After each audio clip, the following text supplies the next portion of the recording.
हमें ऑडिबल? मेरी आवाज आ रही है आपको? जी सर।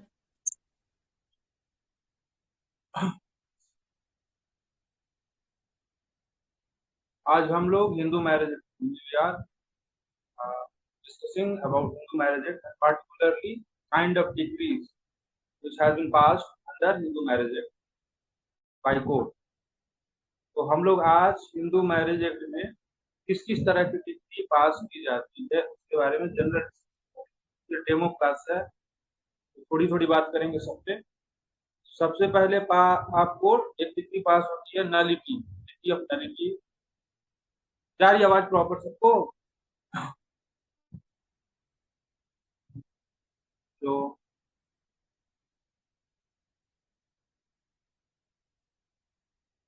बेयर एक्ट है सबके पास इसका, हिंदू मैरिज एक्ट।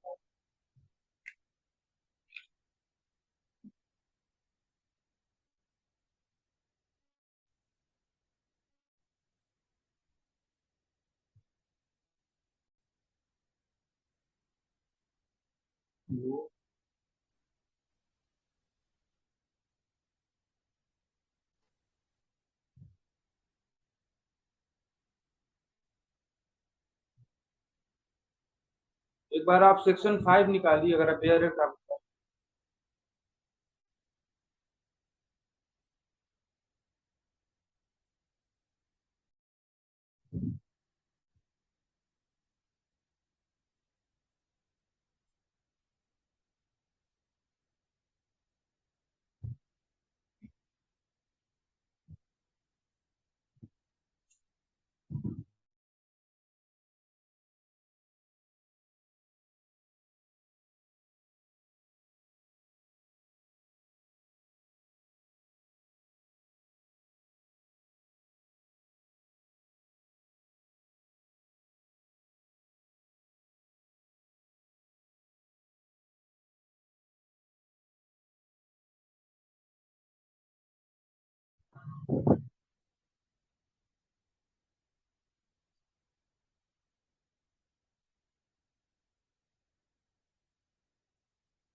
हेलो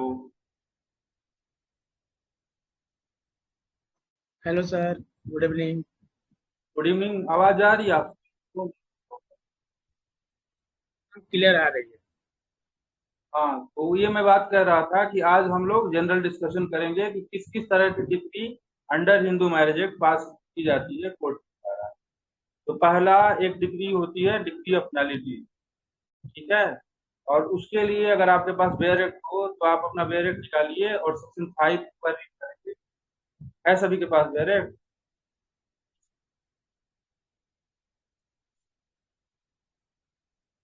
नहीं सर। देखो सेक्शन 5 मैं ऐसे जनरल बताता हूँ कि कुछ ग्राउंड्स हैं जिन पे कुछ मैरिज जो होते हैं वो वाइड होते हैं फ्रॉम इंसेप्शन, तो शुरू से ही वाइड होते हैं।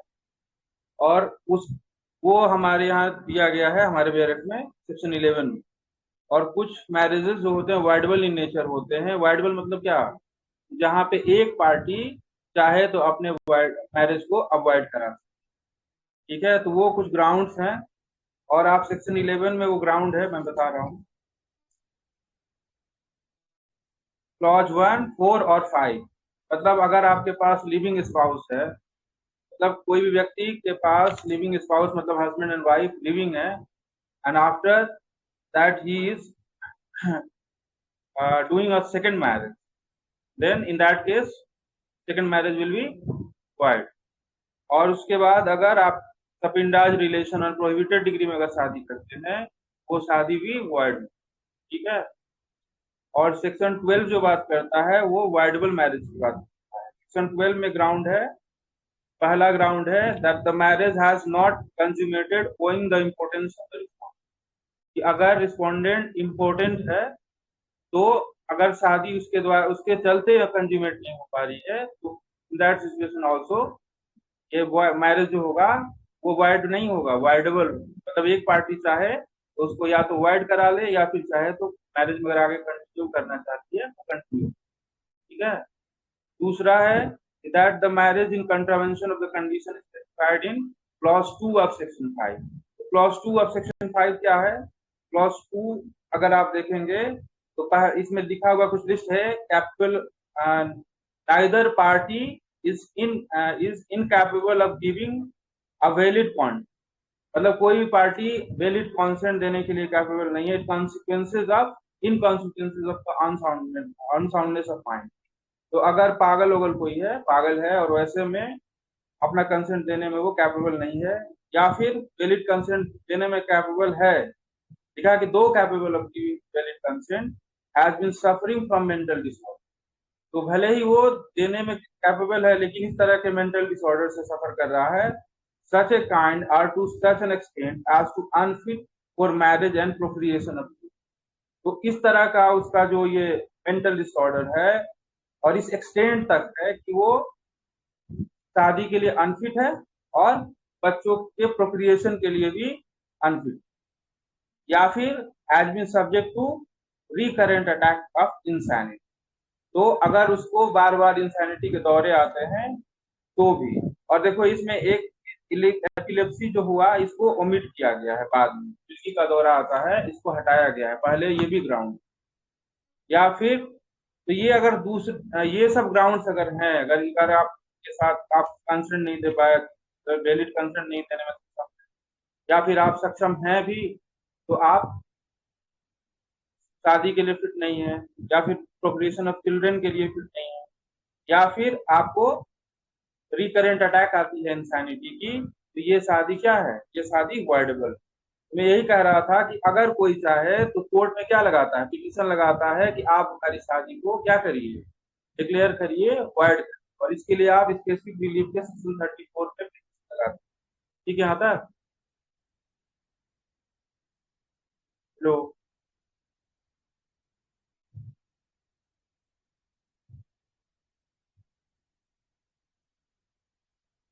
दूसरा तरह का जो हमारे पास डिग्री मतलब हम कोर्ट से मांग सकते हैं वो है हमारा रेस्टिट्यूशन ऑफ कॉन्जुगल राइट।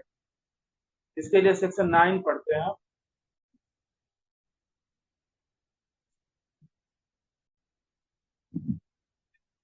देखो सेक्शन 9 क्या है, when either the husband or the wife has without reasonable excuse, मतलब बिना किसी reasonable excuse का, चाहे हस्बैंड हो चाहे वाइफ हो, क्या करते हैं ये लोग, withdraws from the societies of the, कि किस मतलब दोनों के सोसाइटी से, समाज से अपने को क्या कर लेते हैं, विड्रॉ कर, ठीक है।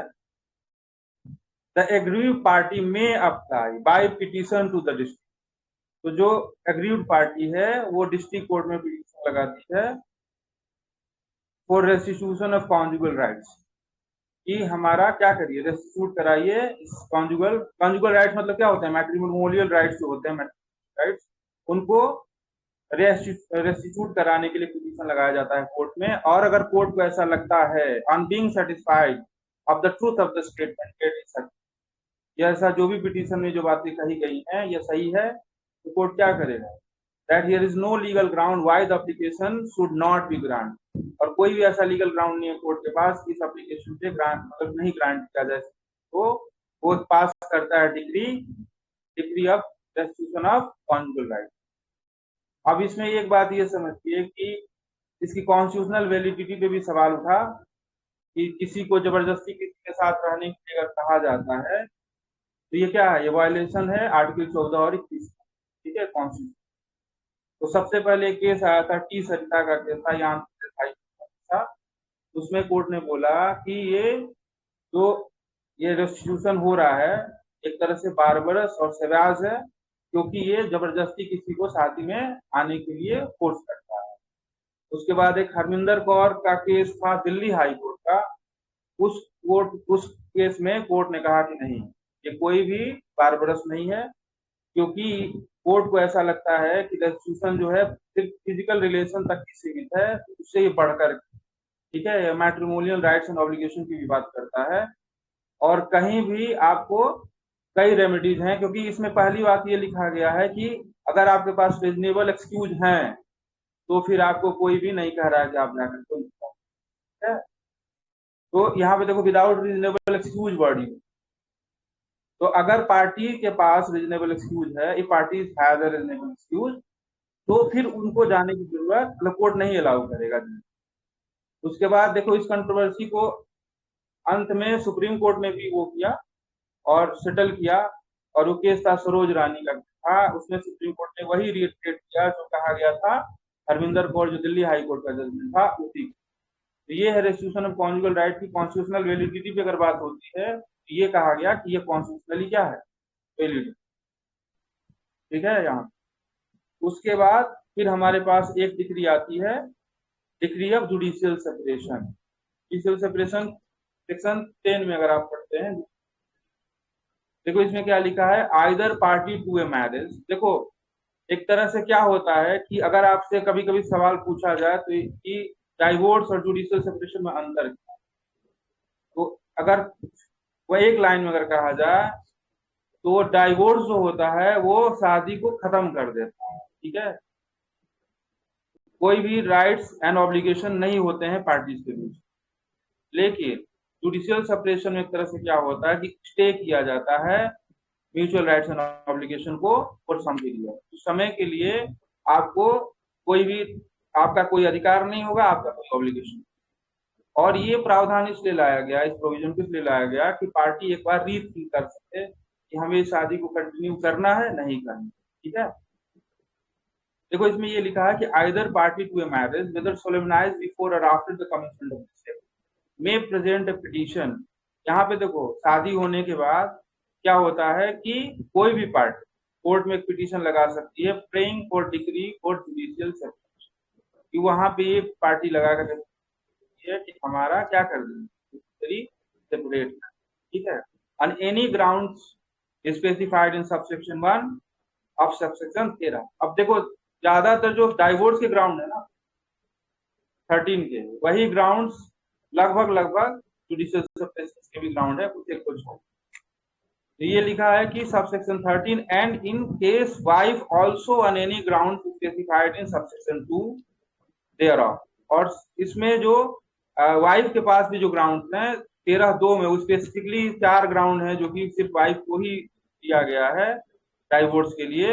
उन सभी ग्राउंड्स पे ये लोग क्या कर सकते हैं, ये पिटीशन लगा सकते हैं कि हमें जुडिशियली सेपरेशन का वो ऑर्डर। ठीक है, एक आईपीसी पढ़ा होगा आप लोगों ने, आईपीसी का एक एक्सेप्शन है 375 में, अगर आप जुडिशियल सेपरेशन में है और उसके बाद अगर आप अपनी वाइफ के साथ अगर करते हैं तो आप पे रेप के चार्जेस नहीं लगेंगे, लेकिन आपको वहां पे पनिशमेंट है 2 साल। तो वो थोड़ा सा देखिएगा आईपीसी में।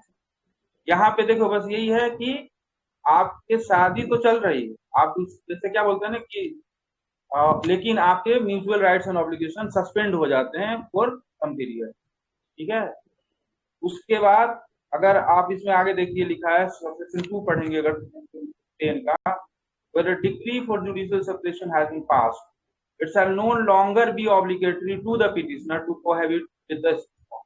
तो अगर जुडिशियल सेपरेशन का ऑर्डर पास हो जाता है तो कोई भी ऑब्लिगेशन नहीं होगा पिटिशनर के पास, पिटिशनर के ऊपर कि वो कोहैबिट करे इसके साथ respondent. but the but the court may on the application by petition of either party on being satisfied of the truth of the statement made in such petition resign the decree considered is justifiable to do so। अब देखो यहाँ पे क्या है कि एक बार तो party लगाती है पिटीशन कि हमारा जुडिशियल सेपरेशन का एक तरह से पास। अगर पार्टी को बाद में लगता है कि नहीं हमको साथ में रहना है तो वैसे भी साथ में रह सकती है, कोई इशू नहीं है। फिर भी अगर उनको लगता है कि नहीं जो हमारे बीच का जो भी डिस्प्यूट था वो सेटल हो चुका है, वो फिर से एप्लीकेशन लगा सकती हैं। देखो लिखा है ना application by petition of either party, उस पिटीशन के दोनों पार्टीज में से कोई, आइदर हस्बैंड और वाइफ, वो क्या कर सकते हैं, वो एप्लीकेशन लगा सकते हैं। और एप्लीकेशन किस लिए लगा सकते हैं कि रिसाइन द डिग्री, या आप हमारी जो डिग्री पास किया था आपने उसको आप क्या करें, रिसाइन। और on being satisfied of the truth of statement made in such petition, और अगर ये जो पिटीशन में जो भी बातें लिखी गई हैं इनसे सेटिस्फाई हो जाता है कोर्ट, तो फिर उस डिग्री को क्या कर देगा, वो रिसाइन कर। ठीक है, तो 3 डिग्री हम लोग पढ़े जब इस तरह की डिग्री पास होती है। पहला नलिटी, नलिटी की डिग्री अगर पास हो जाती है तो आप क्या कर सकते हैं, आपके पास राइट हो जाता है सेकंड मैरिज करने का। ठीक है, उसके बाद आपको फिर एक रिक्वेस्ट, फिर आपने दूसरा पढ़ा रेस्टिट्यूशन ऑफ कॉन्जुगल राइट। अब देखो इसमें क्या होता है रेस्टिट्यूशन ऑफ कॉन्जुगल राइट का, थोड़ा सा प्रैक्टिकली बताते हैं। इसका ज्यादा कोई मतलब है नहीं, इस भले ही इसको दिया गया है क्योंकि रेस्टिट्यूशन ऑफ कॉन्जुगल राइट होता कैसे है कि मान लीजिए कि कोई वाइफ है, घर छोड़ के चली गई, तो घर छोड़ के जाती है अगर, तो जाहिर सी बात है कि हस्बैंड को क्या करना पड़ेगा, मेंटेनेंस देना पड़ेगा उसको, क्योंकि वो जा करके तो बैठेगी नहीं, वहां से मेंटेनेंस के लिए क्लेम होगा। ठीक है। और अगर वहां से मेंटेनेंस, क्योंकि हस्बैंड मेंटेनेंस देना नहीं चाहता है, तो उसको एडवोकेट राय देते हैं कि आप हम आपको मेंटेनेंस तो देंगे नहीं, आप आकर के हमारे साथ रहिए, आप कुछ करिए, हम आपको देंगे। या फिर देखो अगर हस्बैंड डाइवोर्स भी मांगता है, डाइवोर्स का भी पिटीशन लगाता है, तो वहां पे भी उनको क्या करना, उनको भी मेंटेनेंस देना पड़ेगा या वन टाइम सेटलमेंट में पैसा देना पड़ेगा। तो ऐसे चीजों से बचने के लिए हस्बैंड क्या करता है ना, वो रेस्टिट्यूशन ऑफ कॉन्जुगल राइट का।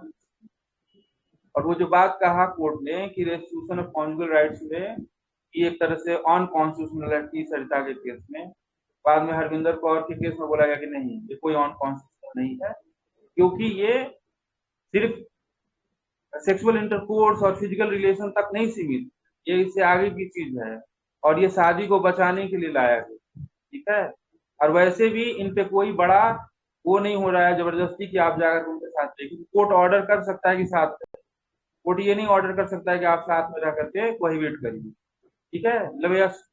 उसके बाद क्या रेमेडीज, अगर मान लीजिए रेस्ट्रिक्शन ऑफ कॉन्जुगल राइट्स का अगर कोई डिग्री पास भी हो जाती है, तो अगर मान लीजिए कि दूसरी पार्टी नहीं मानती, वाइफ नहीं आ रही है, क्या कर,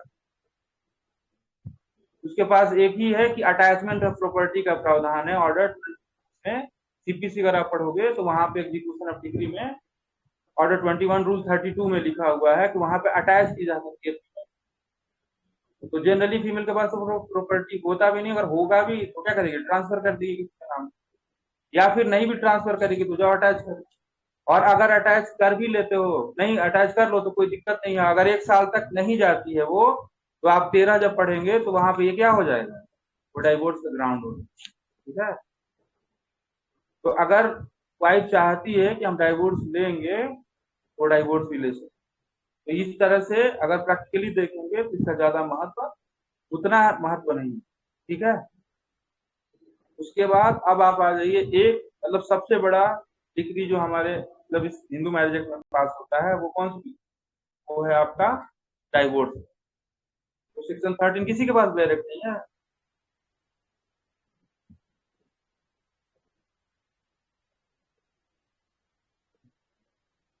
है, मेरे पास है। तो उसको देखते चलिए साथ साथ।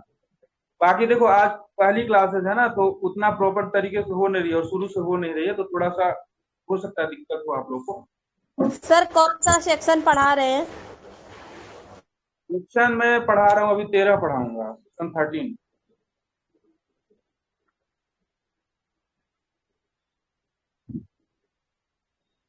अभी तक हम लोगों ने क्या क्या पढ़ा, सेक्शन 5 पढ़ा, 11 पढ़ा, 12 पढ़ा, उसके बाद सेक्शन 9 पढ़ा, 10 पढ़ा।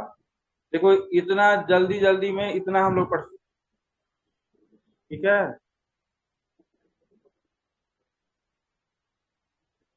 चीजें समझ में आ रही है क्या मैं पढ़ा रहा हूँ, ये समझ में आ रहा है आप लोग को? जी सर। देखो हम अभी बस मतलब यही पढ़ रहे हैं ना, क्योंकि आज ऐसे ही क्लास था, सर ने बोला कि क्लास ले लीजिए, और रैंडमली ये क्लास दी है, अभी तुरंत आया हूँ कहीं से बाहर से। तो इसमें देखो हम लोग बस ये पढ़ रहे हैं ना कि हिंदू मैरिज एक्ट में हमारे पास क्या क्या रेमेडीज हैं। ठीक है। तो मेन जो डिक्रीज होती है वो 4 तरह की, बाकी और भी जैसे कस्टडी के लिए, मेंटेनेंस के लिए, सब भी हम लोग अपना मांगते हैं कोर्ट से, लेकिन वो सब एंसिलियरी है। जैसे मेंटेनेंस आप मांगेंगे, अपने बच्चे का कस्टडी मांगेंगे, तो वो सब तब मांगेंगे जब इस तरह के पिटीशन कोर्ट में ऑलरेडी लगे हुए हैं। ठीक है। मतलब इसके ये प्रोसीडिंग चल रही है ना, इन बिटवीन प्रोसीडिंग आप उन सबों का डिमांड, और हमारे पास ये 4 तरह के डिग्री मतलब कोर्ट पास करता है पार्टीज के फेवर में। पहला, या तो शादी को नल डिक्लेयर कर देगा, नलिटी, मतलब कि शादी जो हुआ था ये क्या था, गलत वर्ड, और जब नलिटी की डिग्री आती है तो एक बात ध्यान में रखिएगा कि रेट्रोस्पेक्टिव इफेक्ट में जाता है, मतलब पीछे से लागू होता है। ठीक है। और वाइड मैरिज आप देखोगे तो वाइड मैरिज जैसे आप सपिंडाज रिलेशन में शादी करते हैं या फिर प्रोहिबिटेड रिलेशन में शादी करते हैं या फिर आपके ऑलरेडी लिविंग स्पाउस है और फिर अगर आप शादी करते हैं तो इन दैट सिचुएशन क्या होगा, दीज मैरिज आर वाइड। और ये वाइड क्या है, भले डिग्री बाद में आ रही है कोर्ट, लेकिन जिस दिन शादी हुआ था ना उसी दिन से ये वाइड। ठीक है। लेकिन एक चीज आती है कि इनकी लेजिटिमेसी, बच्चों की लेजिटिमेसी पे बात आती है, तो 16 पढ़ोगे ना तो वहां पे लेजिटिमाइज किया गया, तो उनको एक तरह से वो दिया गया, संरक्षण दिया गया है बच्चों को कि वो लेजिटिमेट। उसके बाद दूसरी डिग्री हमने पढ़ा रेस्टिट्यूशन ऑफ कॉन्जुगल राइट। तो रेस्टिट्यूशन ऑफ कॉन्जुगल राइट में वही है कि एक पार्टी दूसरे पार्टी का घर छोड़ के चला जाता है या चली जाती है, विड्रॉ कर लेते हैं सोसाइटी से, हस्बैंड वाइफ जो भी, वो कोर्ट में पिटीशन लगाते हैं कि कोर्ट में बोला जाता है कि आप इनको बोलिए हमारे साथ रहें अच्छे से, तो कोर्ट उनको आदेश करता है कि आप क्या करके साथ।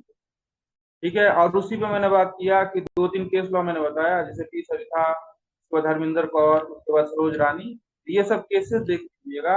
इसमें कॉन्स्टिट्यूशनल वैलिडिटी की बात होगी कि आप किसी को जबरदस्ती किसी के साथ क्यों रख सकते हैं, कैसे रख सकते हैं, क्योंकि ये 14 का वायलेशन होगा।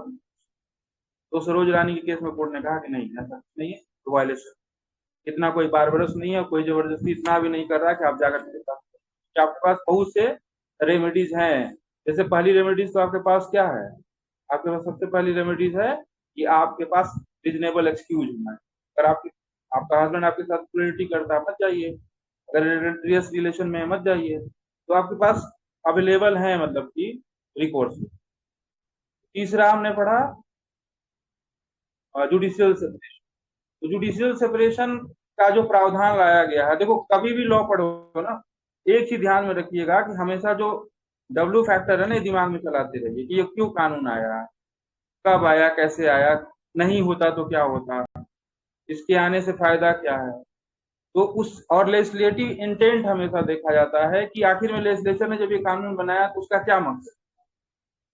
तो जुडिशियल सेपरेशन लाने का क्या मकसद, जुडिशियल सेपरेशन लाने का यही मतलब था कि मान लीजिए कि पार्टीज के बीच में बहुत चीजें खराब हैं लेकिन उतनी खराब नहीं है, तो कोर्ट कहता है कि ठीक है आप लोग एक बार अलग अलग रह करके, अगर आप में संभव हो कुछ दिन अलग रह के देख लो, अगर ठीक लगे तो फिर वापस अपना शादी कंटिन्यू कर लेना। तो इसलिए जुडिशियल सेपरेशन था। और इसमें देखो अगर मान लीजिए कभी पूछा जाए कि कोई जुडिशियल सेपरेशन की डिग्री ले लेता है तो क्या वो दूसरी शादी कर सकता है?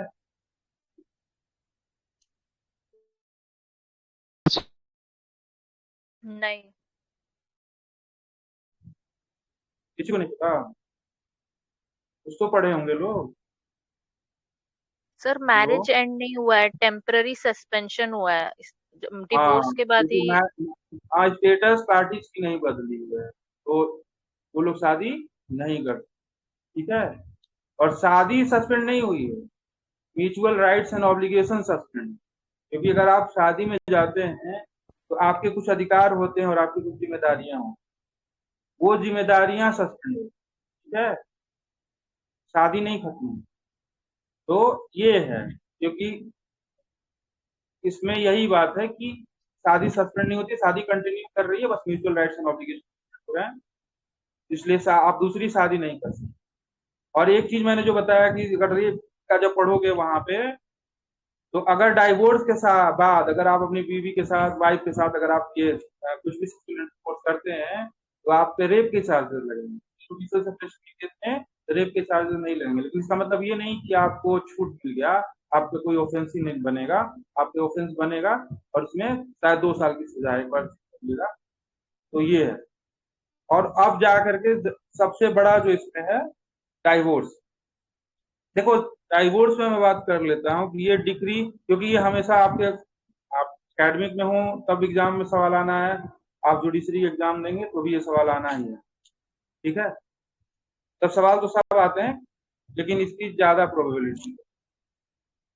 देखो ये जो डाइवोर्स है ना, ये फॉर डिसेबिलिटी थ्योरी पे बेस्ड। देखो पहले, सबसे पहले क्या होता था कि हमारे समाज में, जैसे मैं हिंदू लॉ पढ़ोगे आप, एंशियंट हिंदू लॉ, तो वहां पे कहीं डाइवोर्स का कोई कॉन्सेप्ट नहीं है। तो बाद में क्या हुआ कि जब ये 1955 का जब एक्ट आया, तो एक तरह से समझिए कि ये भी बहुत बड़ी बात थी कि डाइवोर्स की बात हुई इसमें, ठीक है, क्योंकि इससे पहले डाइवोर्स नाम का कॉन्सेप्ट नहीं था हमारे।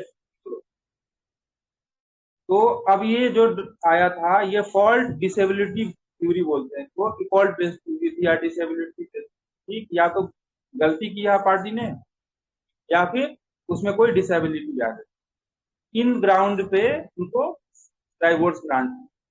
जैसे ये अडल्ट्री, ये क्या है, फॉल्ट है, पार्टीज ने गलती करा। देखो लिखा कि has after the solemnization of marriage had voluntarily sexual intercourse with any person other than his और हर स्पाउस।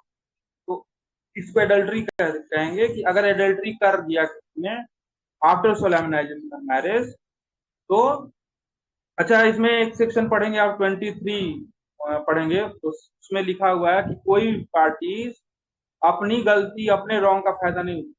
तो मान लीजिए कि हम ही क्रुएलिटी कर रहे हैं और हम ही जाके कोर्ट में पिटीशन डाल दें कि हमको डाइवोर्स दे, तो ऐसा नहीं होगा। तो यहाँ पे देखो, जो करेगा वो नहीं कर सकता। तो मान लीजिए कोई एडल्ट्री कर रहा है, वो खुद ही जाकर कोर्ट में हमको डाइवोर्स, तो ऐसा नहीं होगा, आप अपनी गलती का फायदा नहीं उठाते। 23 पढ़िएगा। तो यही लिखा है कि एनी, देखो इसको पढ़ते हैं, any marriage solemnized whether before और after the coming may on petition presented by either the husband or the wife be dissolved by a decree of divorce on the ground that the other party। अच्छा एक बात ये बताना था आपको थोड़ा सा कि चाइल्ड मैरिज का क्या, चाइल्ड मैरिज पढ़ते हैं ना, prohibition of child marriage act आ गया। तो अगर बच्चों दो चाइल्ड्स के बीच में शादी होती है तो वाइड होगा या अवॉइडेबल होगा? voidable। नहीं, देखो उसको ना presupposes as a validity, valid marriage नहीं माना जाता, क्योंकि हमारे हिंदुस्तान में सब शादियां तो 50% से ज्यादा शादियां होती है चाइल्ड मैरिज ही।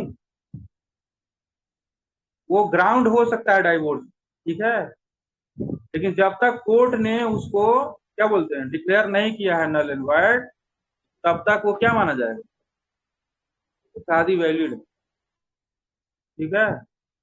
उसको हम डिटेल में करेंगे आगे, अब इसको देखते हैं। Any marriage solemnized whether before or after the commencement of this act may on petition presented by either the husband or the wife। तो शादी हुआ, अब देखो सोलेमनाइजेशन जो वर्ड है ना, सेक्शन 7 पढ़िएगा, उसमें सेरेमनी का बड़ा महत्व है। अगर शादी सोलेमनाइज नहीं हो रहा है तो फिर वो शादी नहीं है। तो सेरेमनीज पढ़िएगा 7। यहाँ पे कह रहा है कि कोई भी शादी अगर सोलेमनाइज होती है, और शादी सोलेमनाइज होने के बाद बिफोर और after the commencement of this, और ये शादी कब हुई है, या तो 1955 से पहले हुआ था या 1955 के बाद हुआ, ठीक है, उससे कोई नहीं फर्क है। On A petition presented by either the husband और द वाइफ, तो पिटीशन कौन लगा सकता है, या तो हस्बैंड लगा सकता है या फिर वाइफ लगा सकती है। Be dissolve by decree of divorce on the ground that the other. Sir, जो ये हाँ सेक्शन 7 में जो दिया गया है, तो ये भी तो मतलब कि मैरिज की एक कंडीशन ही है ना। हाँ, देखो प्रॉपर तरीके से नहीं पता, मैं बस थोड़ा सा क्या बोल रहा हूँ ना कि मैं जगह हर जगह आपको थोड़ा सा बोल रहा हूँ कि लाइट थ्रो कर रहा हूँ, दिखा रहा हूँ चीजें कहाँ पे क्या करना है, ठीक है। जब एक बार प्रॉपर क्लासेस होंगी तो उसमें डिटेल में करें। वो कंडीशन ऑफ वैलिड मैरिज है वो। टाइमिंग क्या होगी क्लास की? टाइमिंग में बता दूंगा, कन्वे कर दिया जाएगा, ठीक है। तो यहाँ पे देखिए लिखा है यहाँ पे कि कोई भी हस्बैंड वाइफ लगा सकता है petition dissolve by decree of divorce. अच्छा, ये हमेशा हम लोग डाइवोर्स डाइवोर्स बोल देते हैं ना, लेकिन प्रॉपर वर्ड यही है, dissolve by decree of divorce. तो शादी खत्म होती है डाइवोर्स की डिक्री से खत्म होती है, ठीक है। अब किस किस ग्राउंड पे हो सकता है, तो ऊपर के जो ग्राउंड हैं, इन ग्राउंड्स पे हो सकता है। पहला बात, ये दोनों पार्टीज को है अवेलेबल ये ग्राउंड, ठीक है। As after the solemnization of marriage has voluntarily sexual intercourse with any person other than his or her spouse। तो अपने स्पाउस से इतर अलावा किसी के साथ अगर आप सेक्सुअल इंटरकोर्स करते हैं तो वो क्या होगा, वो ग्राउंड होगा डाइवोर्स का। क्योंकि आप इधर केस भी आया था इस पे ना, जोसेफ फाइन का केस आया था, उसमें भी यही बोला गया कि मतलब कि पनिशमेंट तो नहीं मिलेगा, जो भी एडल्ट्रियस रिलेशन में है उनको सजा तो नहीं मिलेगा, क्योंकि जिनको जैसे रहना रहे, लेकिन ये ग्राउंड है डाइवोर्स का भी, ठीक है। दूसरा, has after the solemnization of marriage treated the petitioner with cruelty. अब इस पे केस है Russell versus Russell, Dastane versus Dastane. Cruelty अगर कर रहा है दोनों पार्टीज में से कोई, तो भी ये ग्राउंड होगा डाइवोर्स। अब क्रुएलिटी आप सभी को पता होगा, क्रुएलिटी मेंटल भी होती है और फिजिकल भी होती है। ऐसा नहीं कि फिजिकल ही क्रुएलिटी, मेंटल क्रुएलिटी क्रुएलिटी माना गया है, ठीक है। फिर देखो यहाँ पे लिखा है कि has deserted the petitioner for a continuous period of not less than 2 year immediately preceding the presentation of the petition. अच्छा, ये ध्यान रखिए कि जो डिजर्शन हुआ है वो 2 साल से ज्यादा हो चुका है, और वो 2 साल से ज्यादा मतलब कि पिटीशन फाइल होने के समय, जब आप पिटीशन फाइल कर रहे हैं ना, उसके जस्ट बिफोर 2 साल। ये नहीं कि कभी 5 साल के लिए चला गया था फिर वापस आ गया, उसके बाद आप पिटीशन लगा रहे हैं, 2 साल पूरा नहीं हुआ है, तो वैसे में नहीं होगा, ठीक है। फिर देखो आगे, एक ग्राउंड है as ceased to be Hindu by conversion to another religion। अगर आप हिंदू धर्म छोड़ करके कोई और धर्म अपना लेते हैं तो भी ये ग्राउंड है डाइवोर्स। फिर आपका ग्राउंड है has been incurably unfound or has been suffering and to such an extent that the petitioner cannot reasonably be expected to live with the respondent। मतलब इस तरह का पागल है, मतलब अनसाउंड माइंड है, या फिर इस तरह के कंटिन्यूली और इंटरमेंटली आप मेंटल डिसऑर्डर रहता है, जिसमें ऐसा लगता है पिटिशनर को कि हम इसके साथ नहीं रहते, ठीक है। तो ये भी ग्राउंड होगा आपका डाइवोर्स। अब इसी में आगे एक्सप्लेनेशन बता रहा है कि मेंटल डिसऑर्डर का मतलब क्या क्या है। तो मेंटल डिसऑर्डर में मेंटल इलनेस है, उसके बाद इनकम्प्लीट डेवलपमेंट ऑफ माइंड, जैसे कम मन बुद्धि के जैसे लोग होते हैं, साइकोपैथिक डिसऑर्डर और एनी अदर डिसऑर्डर और disability of mind and includes schizophrenia. ये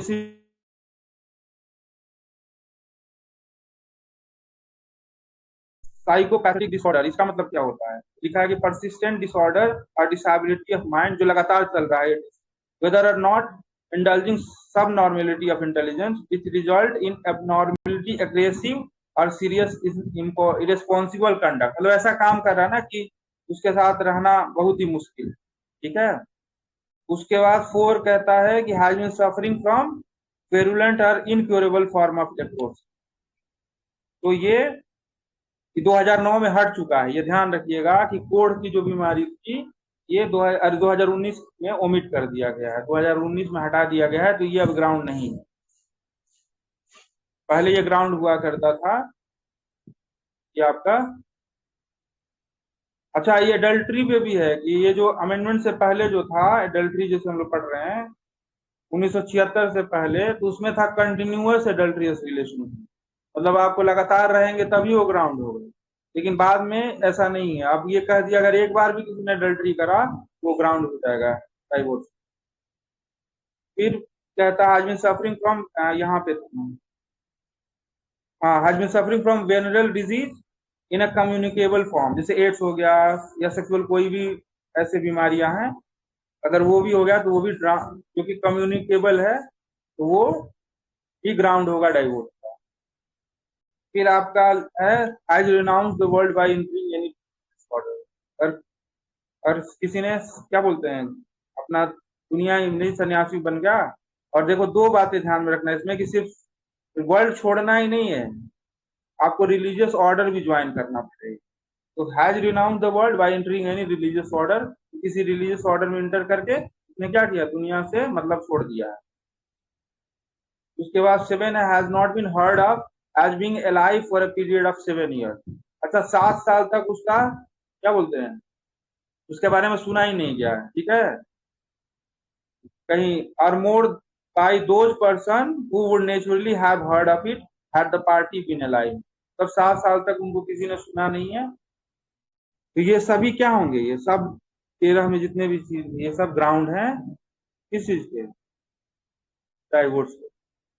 अच्छा, एक चीज ध्यान दीजिएगा कि जैसे मान लो कि 2 साल एक लिखा है ना कि डिजर्ट कर दिया है 2 साल, ठीक है, तो 2 साल अगर डिजर्शन पे अगर हमको मिल जा रहा है डाइवोर्स, तो हम फिर यहाँ पे क्यों इतना 7 साल वेट करेंगे? इसका है जवाब आपके पास?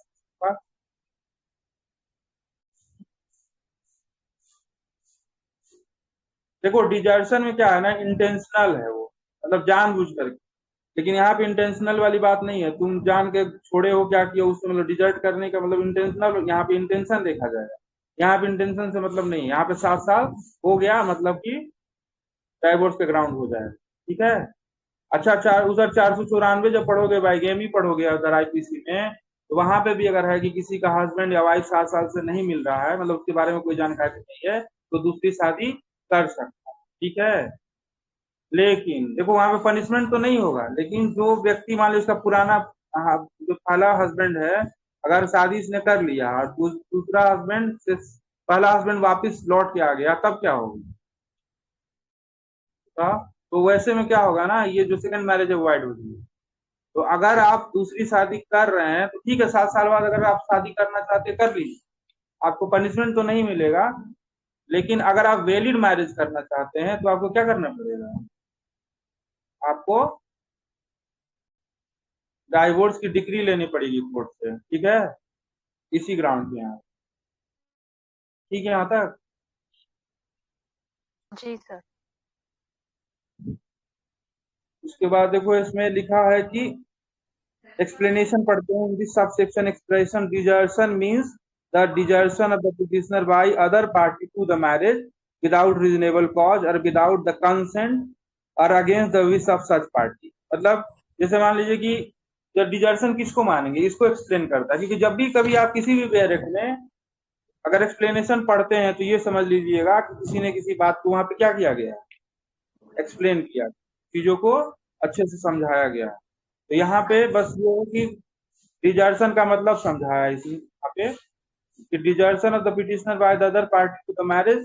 तो वो डिजर्शन कैसा होना चाहिए? विदाउट रीजनेबल कॉज, मतलब बिना रीजनेबल कारण के होना चाहिए।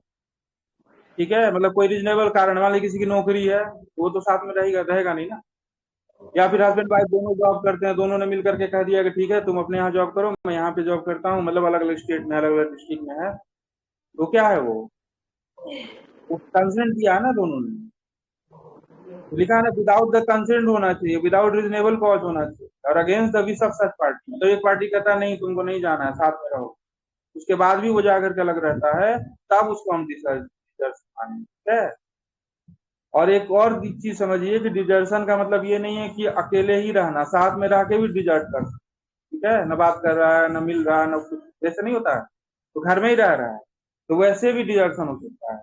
The wilful neglect of the petitioner by the other party to the marriage, मतलब जानबूझ करके उसको अनसुना कर रहा है, नेग्लेक्ट कर रहा है। And is grammatical variations and cognitive fiction shall be construed accordingly. मतलब उतना नहीं समझना, बस ये समझिए कि अगर मान लीजिए कि वर्चुअली भी निग्लेक्ट कर रहा है तो भी क्या होगा, वो डिजर्शन ही माना जाए। ठीक है, चले आगे।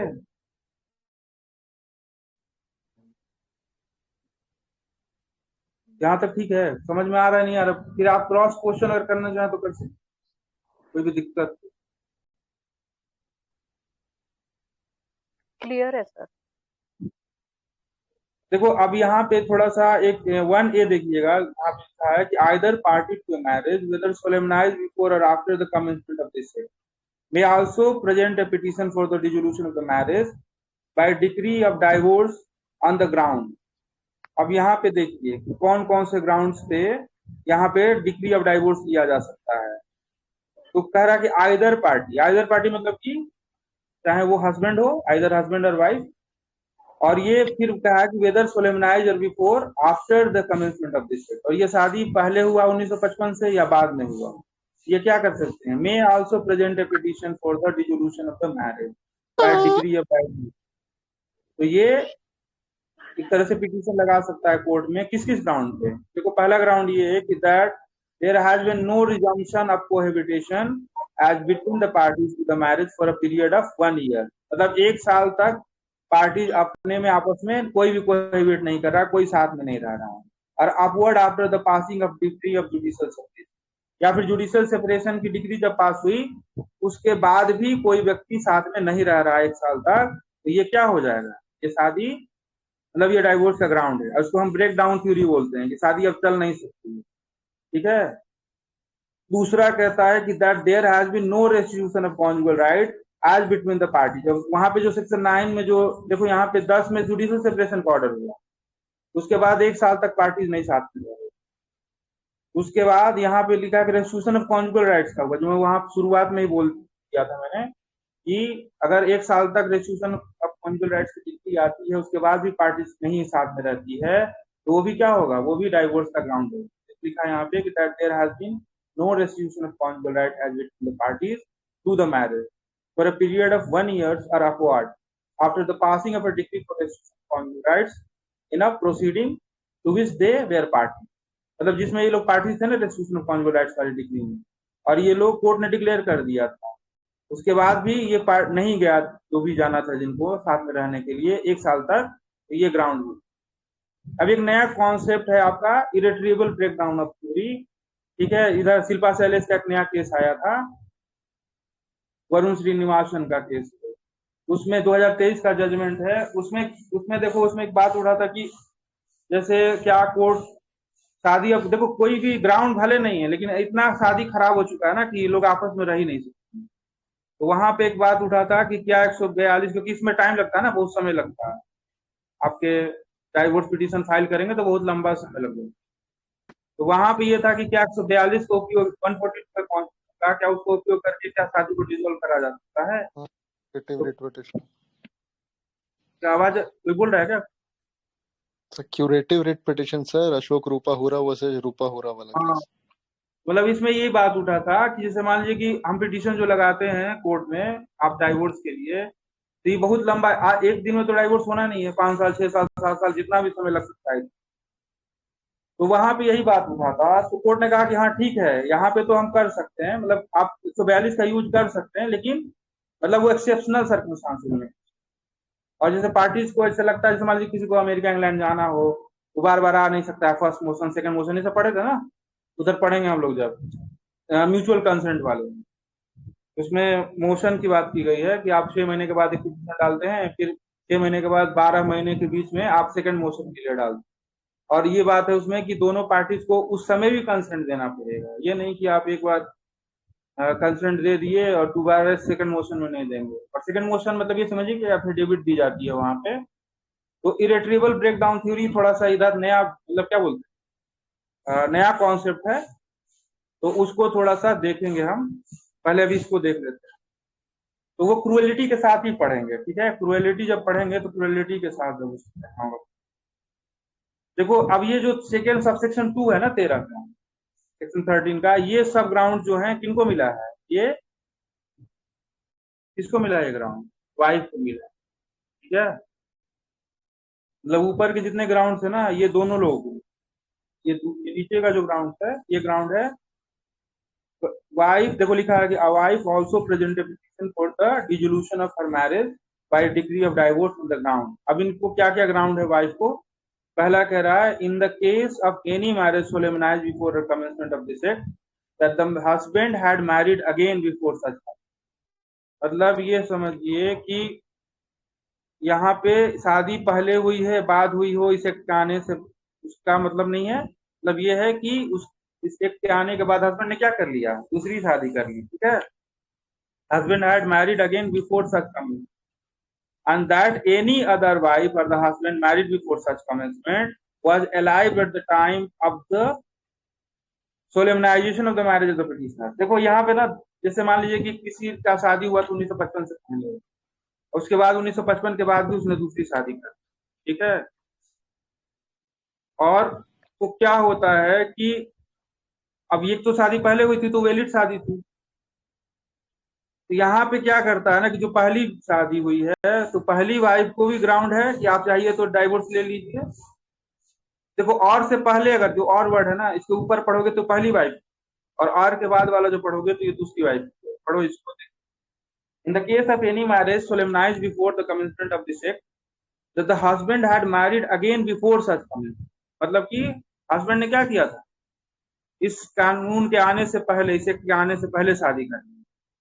that any other wife of the husband married before such commencement was alive, और जो शादी पहले हुई थी वो क्या है, अभी भी क्या है, वो जिंदा है, ठीक है। at the time of the solemnization of the marriage of the petitioner, proviso देखो इसका, provided that in either case the other wife is alive at the time of the presentation। तब इतना समझिए कि अगर आप किसी ने भी शादी किया है इस एक के आने से पहले और आने के बाद, और उनके दो शादियां कर लिया है, तो दोनों के पास क्या है, ये डाइवोर्स का ग्राउंड हो, मतलब दोनों चाहें तो शादी को मतलब अपना खत्म कर सकते, एक ग्राउंड दिया उनको।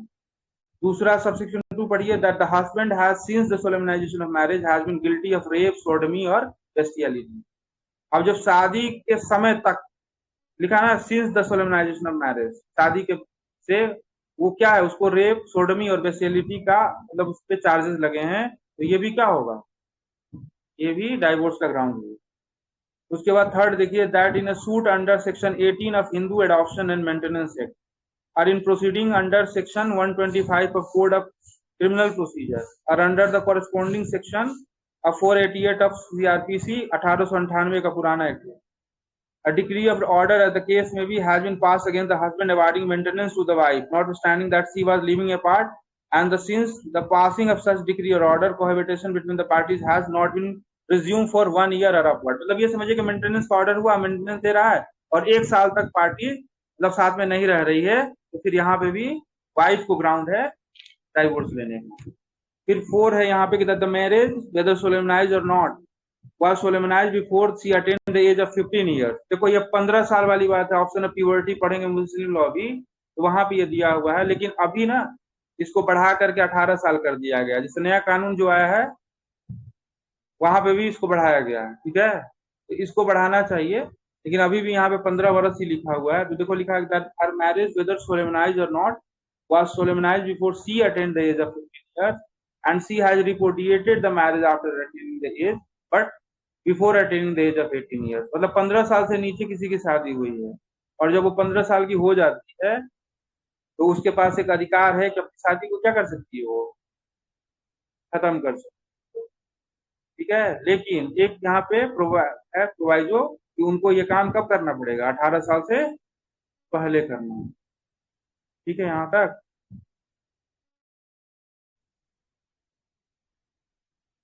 जी सर। तो ये सब था क्या बोलते हैं, अब इसको भी 18 साल यहाँ से कर देना चाहिए। तो ये पूरा आपका 13 हो गया। तो अभी तक क्या क्या पढ़ा, आप कोई रिकॉल करके बताएगा क्या क्या पढ़ाई हुआ आज, क्या क्या पढ़ा हम लोग, मतलब आज पढ़े क्या हम लोग, ये तो बता दीजिए। सेक्शन 5 पढ़ा, essentials of Hindu marriage, decrease, चारों डिक्रीज किए, वॉइड एंड वॉइडेबल मैरिज, और बस हाँ इतना ही करा और हमने। हाँ चलिए फिर कल मिलते हैं फिर, ठीक है।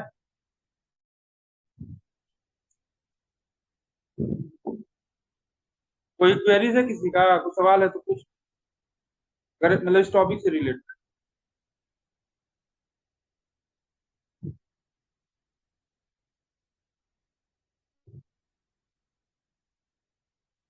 Hello, no sir. चलिए नो फिर, सर, क्लियर। ठीक है, बाय, टेक केयर।